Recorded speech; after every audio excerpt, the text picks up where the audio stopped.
తప్పకుండా ఏంటంటే ప్రధానమంత్రి సభలో ఆ విధంగా జరగడం అనేటువంటి దేశంలో నాకు తెలిసి ఎక్కడ జరిగి ఉండదు. వైకాపా పాలన ఏ విధంగా అరాచకాలు చేస్తూ ఉంది, ఇప్పటివరకు 5 కోట్ల మంది ప్రజలనే అరాచకం, అక్రమ కేసులు, అధికారం మదంతో ఏ విధంగా రాష్ట్ర ప్రజలను ఇబ్బంది పెట్టారో ఆంధ్ర రాష్ట్ర ప్రజలు మాత్రమే చూశారు. నిన్న మోడీ బహిరంగ సభలో జరిగినటువంటి అరాచకం, జామర్లు పెట్టి బ్రేక్ చేశారా, కావాలని ఎవరినన్నా పంపించి ఆ సిస్టాన్ని వర్క్ చేయకుండా చేశారా, తప్పకుండా కుట్ర, అధికార పార్టీ కుట్ర అనేటువంటిది స్పష్టంగా కనపడతా ఉంది.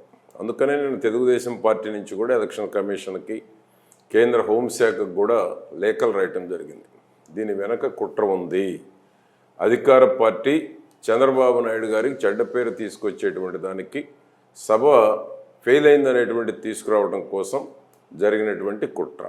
కాబట్టి దీని మీద తప్పకుండా కేంద్ర హోంశాఖ చర్యలు తీసుకోవాలి, కేంద్ర ఎన్నికల కమిషన్ కూడా చర్యలు తీసుకోవాలి. ఇటువంటి అధికారులు ప్రధానమంత్రి సమక్షంలోనే ఈ విధంగా కుట్రలకు పాల్పడితే భవిష్యత్తులో ఓటు వేసేటువంటి ప్రజలు ఎంత భయభ్రాంతులకు గురవుతారు అనేటువంటిది ఎన్నికల కమిషన్ కూడా దీని మీద సీరియస్గా స్పందించాలి. ఇప్పటికే 2 రోజులు ఆలస్యమైంది.